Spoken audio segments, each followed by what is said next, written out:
സായിയെ ഉണ്ണിമൂന്നിന് വില്ലനോടാണ് PR വർക്കുകാർ ഭൂമിക്കുന്നത്. ഇതൊക്കെ ആവശ്യമുണ്ടോ? ഞാൻ വ്യക്തമായിട്ട് ആ റിവ്യൂവിനകത്ത് പറയുന്നുണ്ട്, എനിക്ക് പേഴ്സണലി വയലൻസ് ഉള്ള സിനിമകൾ ഇഷ്ടമാണ്, അതുകൊണ്ട് തന്നെ എനിക്ക് ഈ പടം ഇഷ്ടമായി. And I am the first one to say ഇതൊരു ബെഞ്ച് മാർക്കാണ്, ഇതൊരു ബെഞ്ച് മാർക്ക് സെറ്റർ ആണ്. വയലൻസിന്റെ കാര്യത്തിൽ ഇനി ഇത് കഴിഞ്ഞിട്ടേ വേറെ സിനിമകൾക്ക് ഇതൊരു ബെഞ്ച് മാർക്ക് ആക്കി എടുത്തിട്ട് ഇനി മുന്നോട്ട് പോകാൻ പറ്റുള്ളൂ എന്നൊക്കെ പറഞ്ഞ പോർഷൻസ് ഒക്കെ പീപ്പിൾ ആർ നെഗ്ലക്ടിങ്. അത് ഇപ്പൊ ഈ പറഞ്ഞ പോലെ കമന്റ് ബോക്സിനകത്ത് ഒരു 10 കമന്റ്സ് തുരുതുരാ വരികയാണ്, ഗ്രഡ്ജ് ആണ്, റിവെഞ്ച് ആണ് എന്നൊക്കെ പറഞ്ഞു പത്തല്ല സായിഡ്. എനിക്ക് തോന്നുന്നു വീഡിയോയുടെ ലൈക്കിനേക്കാൾ കൂടുതൽ ആ കമന്റ്സിന് ലൈക്ക്. നിങ്ങൾ ആ പ്രൊഫൈൽസ് ഒക്കെ എടുത്ത് നോക്കിയാൽ മതി, മെജോറിറ്റി ഒരു 75 to 80% ആളുകൾക്ക് നോ ഐഡന്റിറ്റി ആണ്. സായി പറഞ്ഞ ഒരു കാര്യമുണ്ട്, ആ സായിയുടെ കമൻറ്റ് ബോക്സ് വരുന്ന കമൻസിൻ്റെ അകത്ത് 80% PR വർക്കാണ്. നമുക്ക് സായി എന്ത് വീഡിയോ ഇട്ടാലും മാർക്കോ ഉണ്ണിമൂന്നൻ ഈ ഒരു ടോപ്പിക്ക് തന്നെ അവർ സ്ഥിരമായിട്ട് ഒമിറ്റ് ചെയ്യുന്നു. അതുപോലെ തന്നെ കുറേ തെറി സ്ഥിരമായിട്ട് ഉപയോഗിക്കുന്ന ചില തെറിവുകളുണ്ട്, അല്ലെന്നുണ്ടെങ്കിൽ ആക്ഷേപിച്ചുകൊണ്ടുള്ള എന്തെല്ലൊക്കെ പറഞ്ഞുകൊണ്ട് വരുന്നത്. അപ്പോൾ ഞാൻ ശ്രദ്ധിച്ചൊരു കാര്യം, അപ്പോൾ സായി വീഡിയോ ഇടുമ്പം ആ ഫുള്ള സ്ഥിരമായിട്ടുള്ള വീഡിയോയ്ക്ക് കമൻറ്റ് ആൾക്കാരുണ്ട്. അവർ കമൻറ്റ് ബോക്സിൽ അവർ പറയുന്നുണ്ട് PR കണ്ടില്ലല്ലോ. ഞാൻ ശ്രദ്ധിച്ചൊരു കാര്യമാണ്, എനിക്ക് മനസ്സിലായത് സായി ഇങ്ങനെ വണ്ണൊക്കെ കടിച്ച് പിടിച്ച് വന്നത് ഉണ്ണിമൂന്നിൻ്റെ മാർക്കോ ഫിലിമിൻ്റെ ടീമിന് അത് ഭയങ്കരമായിട്ടും അസ്വസ്ഥത ഉണ്ടാക്കിയിട്ടുണ്ട്. ഒരു പക്ഷേ അതായിരിക്കും അവർ PR വർക്കിന് ഈ കൊട്ടേഷൻ കൊടുക്കാൻ കാരണം. PR എന്ന് പറയുമ്പോൾ നമുക്കറിയാം അതൊരു തൊഴിലാണ്. പക്ഷേ ഈ തെറി പറയുന്നത് എന്തിനാന്നിക്കത്തില്ല. പണ്ടൊക്കെ രാഷ്ട്രീയത്തിനായിരുന്നു PR ഉണ്ടായിരുന്നത്. പൊളിറ്റിക്കൽ പാർട്ടീസൊക്കെ ഇലക്ഷൻ ഡിക്ലെയർ ചെയ്യുന്ന സമയത്ത് PR ഉണ്ട്. പൊളിറ്റിക്കൽ പാർട്ടീസ് ചെയ്യുന്ന നല്ല കാര്യങ്ങൾ PR വഴി മുമ്പോട്ട് കൊണ്ടുവരുന്നു. അവർക്ക് അവരുടെ ചീത്ത കാര്യങ്ങൾ എതിർ ടീം PR വഴി കൊണ്ടിരുന്നു. ഒരു പടം പ്രൊമോട്ട് ചെയ്യുന്നത് PR, ഒരു പടം താക്കുന്നത് എതിർ ടീം പ്രൊമോഷൻ കൊടുത്താണ്. ബിസിനസ്സുകാർ ചെയ്യുന്ന കാര്യങ്ങൾ PR വഴി കയറ്റിക്കൊണ്ട് പോകുന്നു. ബിസിനസ്സുകാർ മറ്റൊരു ബിസിനസ്സുകാരെ താക്കുന്നതും PR വഴിയാണ്. യൂട്യൂബിൽ വരുമ്പം അത് ആർമി എന്ന് പറഞ്ഞുകൊണ്ട് PR വർക്കിന് വരും. സിനിമയിലാവും ഫാൻസ് എന്ന് പറഞ്ഞുകൊണ്ട് PR. അവർക്ക് ആർക്കും ഐഡൻറ്റിറ്റി ഇല്ല. അതാണ് എൻ്റെ കോമഡി. എനിക്ക് എൻ്റെ യൂട്യൂബ് തുടങ്ങിയ കാലം മുതൽ എനിക്ക് കമന്റ് ഇടുന്ന ആളുകളുടെ കൃത്യമായിട്ടുള്ള അക്കൗണ്ടുകളുടെ ഒരു ലിസ്റ്റ് നമുക്ക് എല്ലാ യൂട്യൂബേഴ്സിനും കിട്ടും. നമുക്ക് ഇങ്ങനെ ഞെക്കി കഴിഞ്ഞാൽ അറിയാം നമ്മളുടെ സ്ഥിരം കമന്റേഴ്സ് ആരൊക്കെയാണെന്നുള്ളത്. അങ്ങനെയുള്ള ആളുകളുടെ ഒന്നും കമന്റ്സ് ചെയ്യാൻ കാണുന്നില്ല അതിനകത്ത്. These unknown profiles are coming from somewhere and putting this rubbish comments and they are going. അങ്ങനെയുള്ള ഒരു സാഹചര്യത്തിൽ ഞാൻ എന്തിനാണ് ആ ഒരു PR വർക്കിന്റെ ഭാഗമായിട്ട് നിന്ന് കൊടുക്കേണ്ട ആവശ്യം? I have so Sai completely പറയുന്നത് ഒരു PR വർക്കിന്റെ ഭാഗമായിട്ട് തന്നെയാണെന്നാണ് ഈ കോമന്റ്സ് ഇടുന്നവർ. ഡെഫിനറ്റ്ലി. അല്ലെങ്കിൽ നിങ്ങൾ ആലോചിച്ച് നോക്ക്, കേരളത്തിൽ ഇത്ര കോടി രൂപ മുടക്കി സിനിമ എടുത്ത് ഇത്രയും സക്സസ്ഫുൾ ആവാൻ വേണ്ടി വർക്ക് ചെയ്യുന്ന ഒരു ആക്ടർ, അയാൾക്ക് വില്ലനായിട്ട് പ്ലേസ് ചെയ്യുന്നത് സോഷ്യൽ മീഡിയയിൽ എന്നെയാണെന്നുണ്ടെന്നുണ്ടെങ്കിൽ ഉണ്ണിമൂന്നിന് ഇതിനും വലിയൊരു അപമാനം വേറെ വല്ലതും ലഭിക്കാനുണ്ട്. മാർക്കോ ടീം സായിനെ ഉണ്ണിമൂന്നിൻ്റെ വില്ലനായിട്ട് ഡിസൈഡ് ചെയ്തിരിക്കുകയാണ്. അത് വല്ലാത്തൊരവസ്ഥയായി പോയി. ഏതായാലും സായിക്ക് ഇതുകൊണ്ട് പ്രയോജനം ചെയ്തു. ഈ മാർക്കോ പടം ഇറങ്ങിക്കൊണ്ട് ഉണ്ണിമൂന്നിന് കരിയറിലൊരു ഹിറ്റ് കിട്ടി.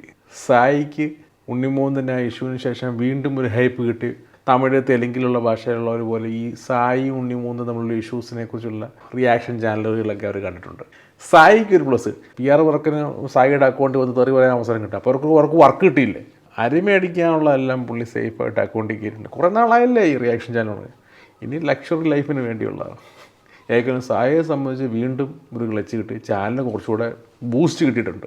ഉണ്ണിമൂന്നിനെ സംബന്ധിച്ച് ഈ ഒരു ടോപ്പിക്ക് കാരണം പബ്ലിക്ക് സായി എന്ത് പറഞ്ഞു, ഉണ്ണിമൂന്നൻ തിരിച്ചെന്ത് പറഞ്ഞു, മാർക്കോയുടെ ഫിലിമിനെ കുറിച്ച് വീണ്ടും സായി പറഞ്ഞു, ഇങ്ങനെയൊക്കെയുള്ള പബ്ലിക്കിൻ്റെ ഇടയിൽ കറങ്ങിക്കൊണ്ടിരിക്കുന്ന ഒരു ടോപ്പിക്കായി മാറും. അങ്ങനെ എല്ലാവർക്കും റീച്ചാണ് കിട്ടുന്നത്. മാർക്കോയ്ക്കും റീച്ച്, ഉണ്ണിക്കും റീച്ച്, സായിക്കും റീച്ച്. ഞാൻ ചോദിക്കുകയാണ്, കാരണം ആ സിനിമയിലുള്ള വില്ലനേക്കാൾ വില്ലൻ പരിവേഷമാണ് എനിക്ക് ഈ പറഞ്ഞ PR വർക്കേഴ്സ് തന്നുകൊണ്ടിരിക്കുന്നത്. ഇല്ല, അത് കുറച്ചുകൂടി എരികേറ്റി വിടാൻ ഉള്ള ഒരു സംഭവം സായിയുടെ റിവ്യൂവിലും ഉണ്ടല്ലോ. എന്റെ റിവ്യൂവിലുള്ള കാര്യങ്ങൾ തന്നെയാണ് കേരളത്തിലെ ബാക്കി റിവ്യൂവേഴ്സ് പറഞ്ഞ കാര്യങ്ങൾ. അപ്പൊ അതിലെന്താ എരി കയറാഞ്ഞ്?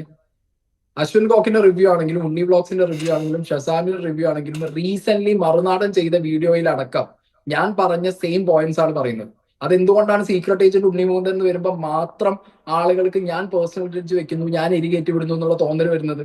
അപ്പൊ ആരാണ് ആ തോന്നൽ ഉണ്ടാക്കി കൊടുക്കുന്നത്? എന്നെ അനാവശ്യമായിട്ട് എന്നെയും എന്റെ വീട്ടുകാരെയും വെച്ച് മീമുകൾ ഉണ്ടാക്കി, ട്രോളുകൾ ഉണ്ടാക്കി, എന്റെ പേരിൽ ഒരു ആവശ്യമില്ലാതെ അൺവാണ്ടഡ് ആയിട്ട് കുറെ മീം പേജുകൾ, സിനിമ പ്രൊമോട്ട് ചെയ്യുന്ന ഇവിടുത്തെ സിനിമ ഫണ്ടഡ് ആയിട്ടുള്ള പല മീം പേജുകളിലും ഈ ഒരു സാധനം ഒരേ പാറ്റേണിലാണ് വന്നുകൊണ്ടിരിക്കുന്നത്. അതൊക്കെ കാണുമ്പോൾ നമുക്ക് എന്താ മനസ്സിലാക്കാൻ പറ്റുന്നത്? നിങ്ങൾ എന്റെ കോണ്ടന്റ് എടുത്ത് നോക്ക്, ഞാൻ ഏത് കോണ്ടന്റ് ചെയ്താലും the first 10 to 15 comments comes like Marco. സത്യം പുള്ളി പറഞ്ഞത് മാർക്കോ എന്ന് തന്നെ വരുന്നത്. ഞാനത് ഞാൻ ചുമ്മാ ചെക്ക് ചെയ്തു എന്താണ് സംഗതി. ഇത് PR ആണോന്ന് എനിക്ക് ഡൗട്ട് തോന്നി ആദ്യം മുതൽ തന്നെ. അപ്പോൾ ഞാനപ്പോൾ അത് ചെക്ക് ചെയ്തുകൊണ്ടിരുന്നത് ഓരോ അപ്പോൾ പുള്ളി മറ്റിടുന്ന വീഡിയോസിൻ്റെ ഇടയിൽ എന്താണ് വന്ന് അപ്പോൾ സെയിം പാറ്റേൺ തന്നെ വരുന്നത്, കോപ്പി പേസ്റ്റ്. മാർക്കോ ഞാനിതൊക്കെ ഈ ഗെയിമൊക്കെ കണ്ടു വന്ന ആൾ ബ്രോ. ഞാനിതൊക്കെ കുറെ കണ്ടു വന്നതുകൊണ്ട് അതിനോ ഫണ്ട് കിട്ടുന്നത് വരെ ചെയ്യും, അത് കഴിഞ്ഞാൽ ഇട്ടിട്ട് പോകും. That's it. സോ അല്ല സായി, അപ്പോൾ സായി പറയുന്നത് ഇപ്പോൾ അശ്വന്ത് കോക്കിനായാലും ബാക്കിയുള്ളവരുടെ റിവ്യൂസ് പോലെ തന്നെ സെയിം പാറ്റേണിൽ തന്നെയാണ് സായി സംസാരിച്ചു എന്നുള്ളതാണോ? യെസ്. നിങ്ങൾക്ക് എടുത്തു നോക്കാലോ, എന്റെ റിവ്യൂവിൽ എവിടെയെങ്കിലും പടം മോശമാണ്, ഈ പടം കൊള്ളില്ല, ഈ പടം ഒന്നും ആവില്ല, ഇതൊക്കെ സംസാരിക്കുമ്പോൾ ആങ്കറിൻ്റെ ഫ്രണ്ടിൽ ആരോ മാർക്കോയായിട്ടോ അല്ലെ ഉണ്ണിമൂന്തനായിട്ടോ ബന്ധപ്പെട്ട ആരോ ഫ്രണ്ടിൽ ഇരിക്കുന്നുണ്ട്. അവരെന്തൊക്കെയോ ചോദിക്കാൻ പറ്റുന്നുണ്ട്. പുള്ളിയുടെ കണ്ണിടയ്ക്കിടയ്ക്ക് അങ്ങോട്ട് കാണാവുന്നുണ്ട്. എന്താ അവർ പറയുന്നുള്ള കേൾക്കാൻ പുള്ളി ശ്രദ്ധിക്കുന്നുണ്ട്. എനിക്കൊന്ന് ലെഫ്റ്റ് സൈഡിൽ ഇരിക്കുന്ന ആൾ ഒരു ഒറ്റ ഉദാഹരണം പറയാം, ഞാൻ അതുമായിട്ട് ഡീകോഡ് ചെയ്ത് പോകുന്നില്ല. ഈ ഇമോഷണൽ സെന്റിമെന്റ്സിന്റെ കാര്യം, ഈ പാസം എന്ന് പറയുന്ന ഒരു സംഭവം, പാസം എന്ന് നമ്മൾ കളിയാക്കി പറയുന്നത് തന്നെയാണല്ലോ. ഇത് നമ്മൾ തമിഴ്നാട്ടിൽ പറയുന്ന വാക്കിൻ്റെ അതേ അർത്ഥത്തിലല്ലല്ലോ നമ്മളിവിടെ സംസാരിക്കുന്നത്. അത് വർക്കാവാത്ത രീതിയിൽ അത് സായി പറയുന്ന മിസ്ഇൻറ്റർപ്രിട്ടേഷൻ ആണ്. അതങ്ങനെയല്ല ബാക്കിയുള്ള റിവ്യൂവേഴ്സ് പറയുന്നത്. ഇപ്പൊ അവർക്ക് അത് ഇമോഷണലി കണക്ട് ആയിട്ടുണ്ട് എന്നുള്ളതാണ് പ്രധാനം. എനിക്ക് പേഴ്സണലി ഞാൻ പൈസ കൊടുത്ത് കണ്ട ഒരു പ്രൊഡക്റ്റിനകത്ത് എനിക്ക് ആ പാസം സെന്റിമെന്റ്സ് വർക്ക്ഔട്ട് ആയില്ല. That's completely your call. അതൊന്നും അല്ല ഞാൻ ചോദിച്ചത്. ഞാൻ ചോദിച്ചത് അതേ മോഡലാണ് ബാക്കിയുള്ള റിവ്യൂവേഴ്സ് പറഞ്ഞ പോലെ തന്നെയാണ് സായി പറഞ്ഞതെന്ന് ചോദിച്ചുകൊണ്ടാണ് ഞാനത് പറഞ്ഞത്. എല്ലാവരും അവരുടെ പറഞ്ഞിട്ടുണ്ടല്ലോ ആ ഒരു പോയിന്റ്, ഇമോഷണൽ സീൻസ് വർക്ക്ഔട്ട് ആവുന്നത് രേഷം കുറവായിരുന്നു എന്നുള്ളത്. മഞ്ഞുമൽ ബോയ്സ് എന്ന് പടം ചെയ്ത ഡയറക്ടർ തമിഴിൽ ഒരു ഇൻ്റർവ്യൂ കൊടുക്കുമ്പോൾ സായിയെ കുറിച്ച് പറയുന്നുണ്ട്. പുള്ളി അരി വാങ്ങാൻ ഫിലിം റിവ്യൂ ചെയ്യുന്നെന്ന് പറയുന്നത്. Recent or incident in the Kerala, I won't take the names. So there was one particular reviewer who was targeting a specific star for a long time. This star called him. பிரச்சனை என்னடா sir, உங்க பத்தி சொன்னாதான் அரி வாங்க முடியும். Okay, so this really happened and this is what ഇങ്ങനെയൊക്കെ പറയുമ്പോൾ ഇതിൻ്റെ അകത്ത് സായി തന്നെയാണ് വളരുന്നത്. ഈ ഇൻ്റർവ്യൂസ് വായിച്ച് തമിഴ്, തെലുങ്ക്, കന്നഡ ഭാഷയുള്ളവർ ഈ റിവ്യൂവർ ആരാണെന്ന് യൂട്യൂബിൽ ചെക്ക് ചെയ്യും. ഇതിപ്പം എനിക്കൊന്ന് അവർ PR വർക്കിന് കിട്ടുന്ന പേയ്മെൻറ്റ് തീരുമ്പം അടുത്ത പേയ്മെൻറ്റ് എടുക്കുമ്പോൾ കിട്ടാതിരിക്കുമ്പോൾ അവർ പരിപാടി നിർത്തും. അതോടെ സായിയുടെ അക്കൗണ്ട് വീണ്ടും ക്ലിയർ ആവും. പിന്നെ ഒരു പുതിയ ഉണ്ണിമൂന്ന് ചിത്രം വരുമ്പോൾ വീണ്ടും ചിലപ്പോൾ PR വർക്ക് കിട്ടിയെന്നിരിക്കും. ഇതൊക്കെ PR, അത് നല്ല PR-നുള്ള ടീം. ഈ സായിയുടെ മാറ്റർ ഇത്രയ്ക്കും ഹൈപ്പ് കൊടുത്ത് PR ചെയ്യേണ്ട ആവശ്യമില്ല. ഇതിപ്പം ഉണ്ണിമൂന്നിൻ്റെ മാർക്കോയെ ബാധിക്കുന്ന ഒരു കാര്യമല്ല. മാർക്കോ എന്ന് പറയുന്നത് നല്ലൊരു ചിത്രമാണ്. More than 75% പീപ്പിളിന് ഇഷ്ടപ്പെട്ടാണ്. പിന്നെ അതിൻ്റെ അകത്ത് 25% ആൾക്കാർ എന്ത് പറഞ്ഞാലും ആ സിനിമയെ അത് ബാധിക്കില്ല. നമുക്ക് ഭൂമിയിൽ എല്ലാവരെയും, ലോകത്തുള്ള നമ്മൾ പടം കാണുന്ന സകലമാനം ആൾക്കാരെ നമുക്ക് വാവ് എന്ന് പറയിക്കാൻ പറ്റില്ല. ഒരു 75% പറ്റുള്ളൂ. 75% കിട്ടിയാൽ ബാക്കി അങ്ങ് കയറി പൊക്കോളും. ആളുകൾക്കിടയിലോട്ട് അത് അക്സെപ്റ്റബിൾ ആയിക്കോളും.